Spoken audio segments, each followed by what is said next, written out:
Annabelle Archer dragged herself out of bed to the smell of bordering on burnt bacon, wincing as she rubbed her overly dry eyes. Usually a bright golden brown, this morning they resembled dull, dirty sludge, the toll of a disturbed night with little real sleep. Wrapping herself in the oversized dressing gown she'd pinched from her father years ago, she pushed her long mahogany hair back off her forehead and stumbled down the stairs, following her nose to the kitchen. Her mother must be having a rare spurt of domesticity, which meant she was probably suffering from a creativity block. At least there wasn't smoke billowing out the door yet. "Good, you're up." Karen stood at the stove, frantically trying to save the bacon, while flipping a limp, underdone pancake, her dark auburn hair escaping its messy bun in damp, broken strands. "I had a craving for waffles with bacon, banana, and maple syrup, but I couldn't find the waffle maker, so it's going to have to be—" Her voice trailed off, the smile fading as she took in her daughter's disheveled appearance and shadowed eyes. It happened again. She didn't bother to make it a question. Annie nodded and slumped into a chair, propping her elbows on the table. "It's been almost 4 months. I really thought it was going to be okay here." "I'm sorry, honey. Maybe small-town North Carolina isn't unpopulated enough. Would you consider moving to Alaska?" "Why is this happening to me?" Karen was silent. She didn't know the answer any more than Annie did. And as a mother, it hurt that she couldn't fix it. Was it the same as the other times? "The last few minutes of her life," Annie confirmed. "But I'm not exactly sure it counts as murder this time. The killer wasn't human." "What do you mean, wasn't human?" Karen dropped the spatula, heedless of the bacon fat flying everywhere, and sank into the chair opposite, reaching for her daughter's hands. Annie met her gaze with haunted eyes. "It was some kind of animal, like a wolf, only it didn't look entirely normal." The color leaching from her face, Karen bit her lip, an unconscious habit Annie had inherited from her, which only makes the killer harder to identify. "You're not going to like this, Mum, but I need to go and look for her." Annie gently freed her fingers from Karen's bruising grip. "I can't leave her lying in the forest until someone stumbles across her. In a town this small, that could take days." "That's not—" "I think she was young, Mum. Possibly someone I go to school with." She wrapped her arms around herself, fighting back tears. The things she was thinking. Her family. Okay, I'm convinced. I guess you want to go now." As soon as I've dressed, she bolted up the stairs to shower and change. She'd known Karen would come around. One of the upsides of a young mother was that she trusted Annie's instincts, often more than her own. Annie was the grounded one. Karen had a tendency towards vagueness when it came to the real world. 10 minutes later, they were in the car, driving the couple of blocks to the edge of the forest. Annie would usually have walked such a short distance, but after the previous night, it seemed safer to have a car close by. "Sorry about your pancakes," she murmured, as Karen swung into the graveled clearing that served as a parking spot. "The mixture will still be good when we get back. Possibly better. I take it the creative juices aren't flowing too well at the moment?" Karen grimaced and cut the engine. "Nope, I've got nothing. And I've got a big commission, 4 paintings due in a few weeks. So nothing is not working well for me." Annie zipped up her jacket as she climbed out. Frost lightly coated the gravel, and her breath clouded in front of her. "Maybe you need a day spa or something. Clear your head." "That's not a bad idea." Karen pocketed the keys. "I think I'm just so used to drawing inspiration from the hustle and bustle of New York. This quiet little town is taking some getting used to." Annie bit her lip. Why had she never thought about where her mother drew her inspiration? Realizing she was the reason that well had run dry was devastating. "Mom, I'm sorry. I never thought." Karen wrapped an arm around Annie's shoulders and steered her towards the path into the forest. "It's not your fault, honey. You didn't ask for this to happen. We all agreed it was the right move. Besides, my paintings were getting stale. A change of scenery is exactly what I needed. It just takes time to absorb, and then it'll start working its way out through my imagination. I hope so. Annie stopped, turning slowly, sweeping the area for anything familiar from the night before. She pointed left. This way, I think. As soon as they passed under the canopy of trees, the conversation died. Somehow, it felt disrespectful to chat while a dead girl lay somewhere in the underbrush. Shivering, Annie buried her hands in her pockets and hunched against the cold. It was damp and dreary beneath the trees, eerily silent for a Sunday morning. They trudged along the track, Annie's gaze swinging left to right and back again, hunting for something she recognized from her dream. It felt morbid, searching for a body, and part of her hoped they wouldn't find it. The forest was musty in the early morning fog, and freakishly familiar. As they neared the spot, she couldn't help glancing back through the trees, towards the street they'd driven down. It was so close.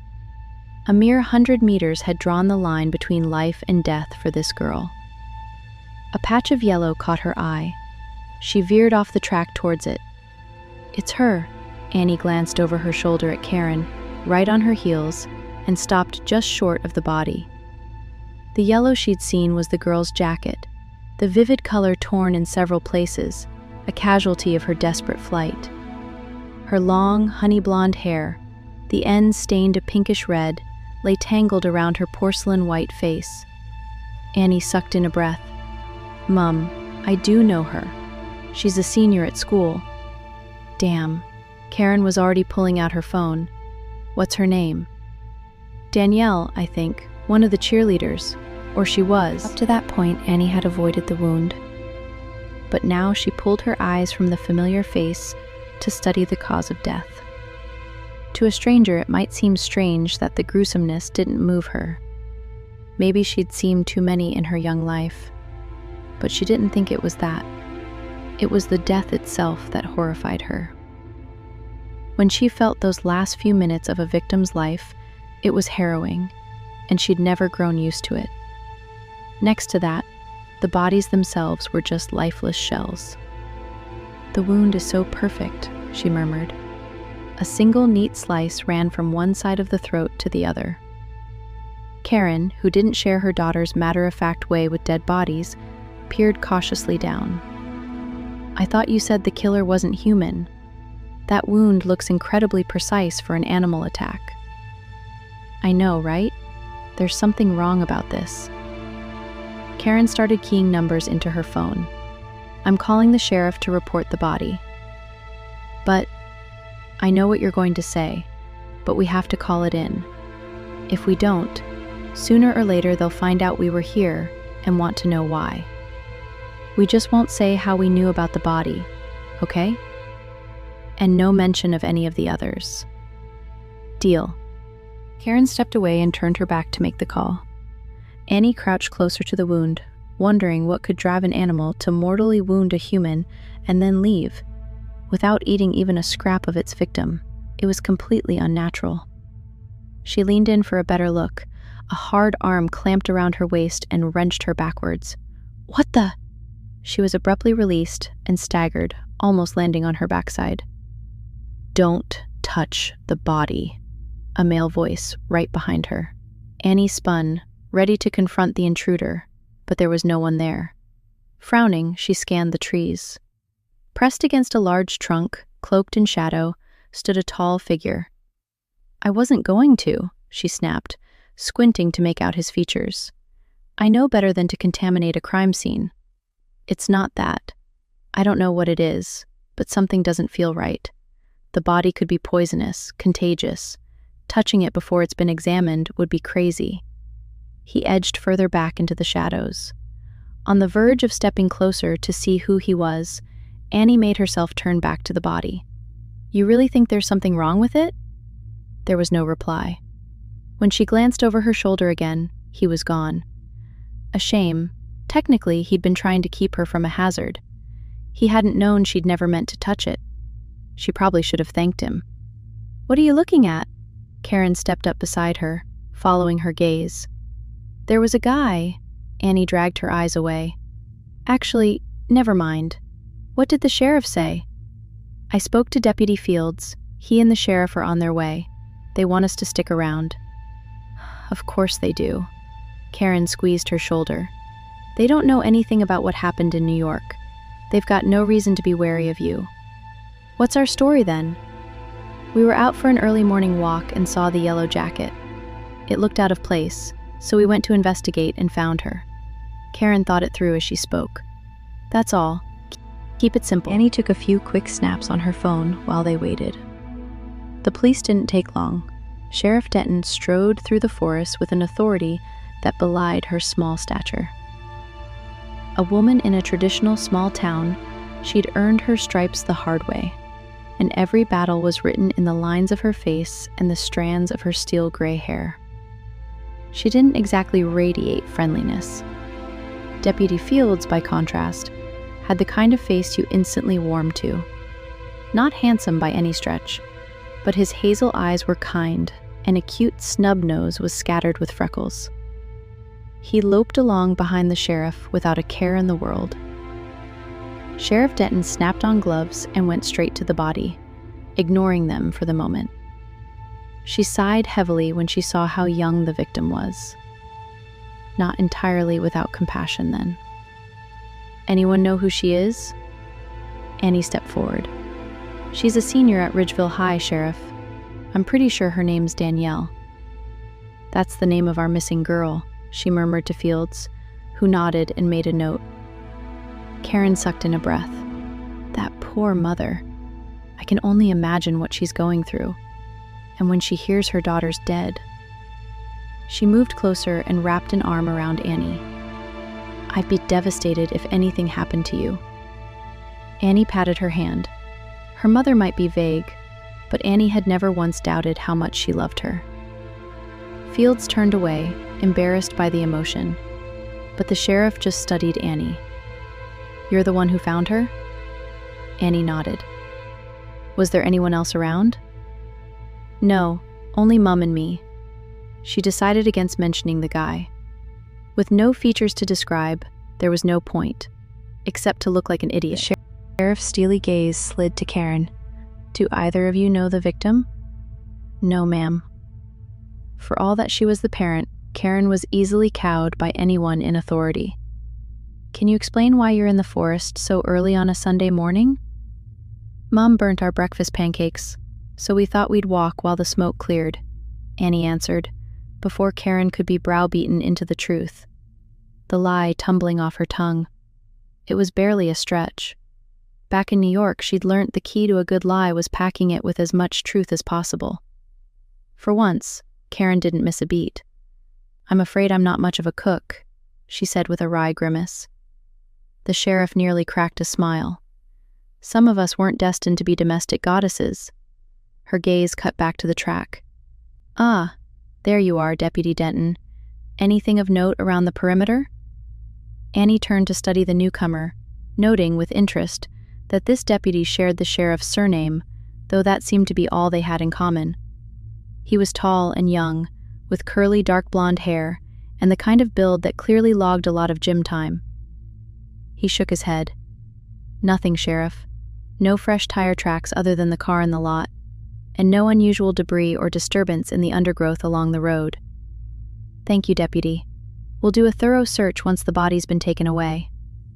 She crouched and gently brushed a few strands of hair from the dried blood at the wound. Such a waste. "Deputy Fields, get the witnesses' names and contact details, then let them be on their way," she added absently, attention fixed on the girl. The dismissal was clear. After giving their details, Annie and Karen didn't linger. They walked briskly back to the car, desperate to be clear of the forest and the tragedy. Back home, Annie shucked off her jacket and took over the pancakes, eager to keep her hands busy. Karen eyed her strangely. "You still want to eat? After seeing a dead body?" "It helps everything feel normal again. Besides, I'm hungry." "I think I'll have a strong coffee first." Karen pulled a mug from the dishwasher and jabbed the button with a sigh of relish. A really strong coffee. Within seconds, the smell of liquid gold filled the air. It didn't look much like gold, but that was how the Archer house felt about caffeine. Annie flipped the now perfect golden pancakes into the warm oven, nibbling the pale test one to quiet her growling stomach. "I feel bad, Mum. They're going to be hunting a human killer, and we're the only ones who know the truth. Part of me feels like I should tell the sheriff, so she doesn't go off on a wild goose chase."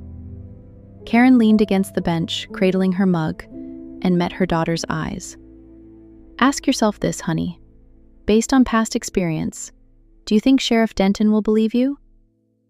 Annie's shoulders slumped. "No.